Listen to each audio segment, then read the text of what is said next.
오늘은 2026년 8월 20일 목요일입니다.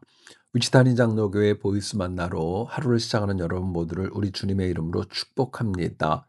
오늘은 민수기 17장을 읽은 이후에 이 말씀을 들으시면서 하나님 주시는 보이스 만나의 은혜가 풍성할 수 있기를 간절히 원합니다. 어느 날 자공이 스승인 공자에게 질문을 합니다. 선생님, 많은 사람에게 칭찬을 받으면 훌륭한 사람입니까?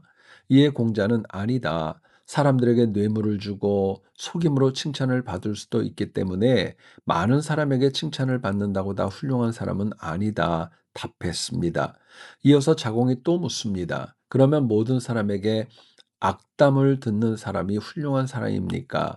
이에 공자는 답합니다. 그것도 아니다. 훌륭한 사람에게는 많든 적든 반드시 그를 인정해주는 무리가 있기 때문이다. 답변을 했어요. 자공은 공자의 말에 이해를 하지 못한 채 또 묻습니다. 그렇다면 훌륭한 사람의 조건은 무엇입니까? 이야기를 했어요.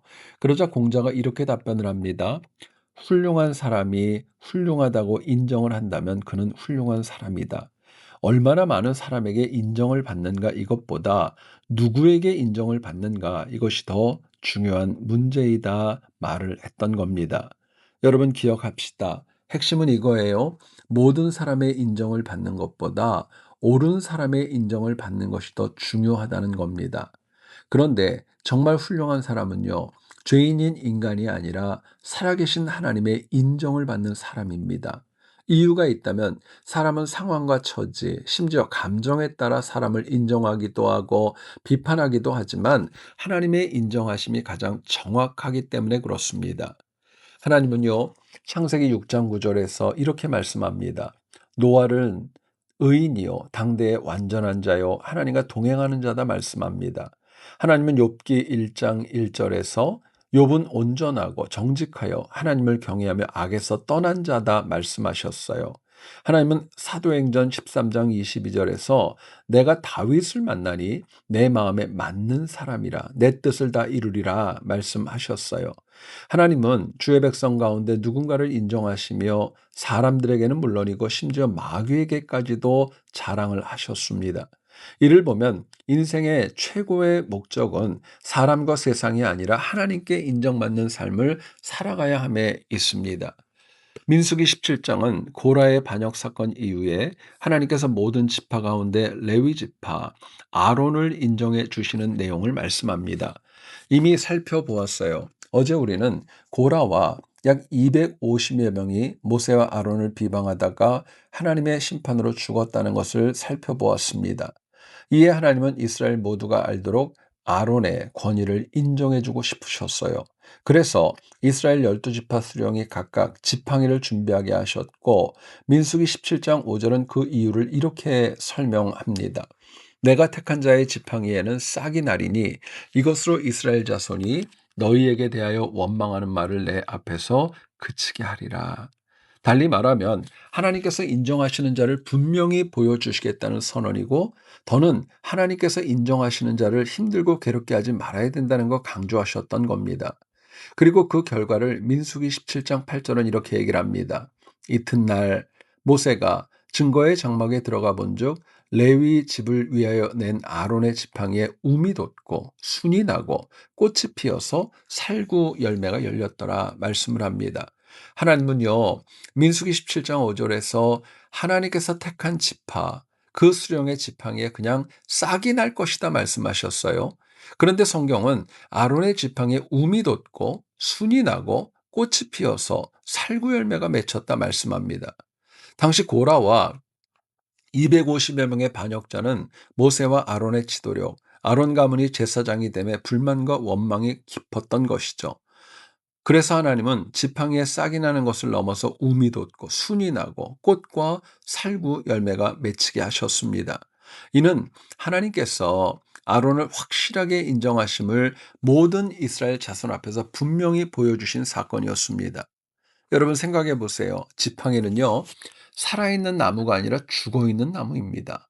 그런데 그 죽은 나무에서 하룻밤 만에 움이 돋고 순이 나고 꽃이 피고 살구 열매가 맺힌다? 이거는 기적 중의 기적입니다. 이는 인간이 아니라 하나님만 하실 수 있는 이적이었고, 이처럼 놀라운 이적을 행하실 유일한 분 하나님께서 아론과 그 제사장 가문을 인정하셨다는 것을 만천하에 알리신 사건이었던 거예요. 하나님은 그렇게 아론을 인정하신 이후에 민수기 17장 10절에서 이렇게 명령하십니다. 여호와께서 또 모세에게 이르시되 아론의 지팡이는 증거계 앞으로 도로 가져갔다가 거기 간직하여 반역한 자에 대한 표징이 되게 하여 그들로 내게 대한 원망을 그치고 죽지 않게 할지니라 말씀을 하세요. 하나님은 모세에게 아론의 쌍난 지팡이를 증거계 안에 간직하고 반역한 자에게 표징이 되게 하라 말씀하셨습니다. 이는 하나님께서 아론의 자손을 대대손손 인정하시겠다는 선포였기 때문에 후세에도 절대로 아론과 제사장에 대한 영적 도전이 있어서는 안 된다는 것을 강조하셨던 겁니다. 여러분, 여기서 우리는 하나님의 인정하심은 물론이고 하나님께 인정받기까지 아론의 헌신에도 주목해야 합니다. 모두가 불평하고 원망할 때, 시기하고 질투할 때 아론은 믿음의 자리를 신실하게 지켰어요. 이처럼 하나님은 부족하고 연약하지만 믿음의 자리를 진실하게 지키는 영혼을 인정하십니다. 무엇보다도 하나님의 인정하심은 이 땅의 삶으로 끝나지 않고 훗날 하나님의 나라까지 확장되는 은혜가 있습니다. 그렇기 때문에 우리가 정말 하나님께 인정받기를 원한다면 세상의 소리, 사람의 소리에 휘둘리지 말고 상처받지 말고 살아계신 하나님의 말씀에 집중하여 내 믿음의 자리를 신실하게 잘 지켜 나가야 할 것입니다. 그렇다면 지금 하나님께서 여러분 각자에게 주신 믿음의 자리, 지켜야 될 사명의 자리는 어디입니까? 비록 우리 이민자의 삶이 힘들고 어렵지만 내게 주신 믿음과 사명의 자리를 신실하게 지키며 살아갈 수 있어야 합니다.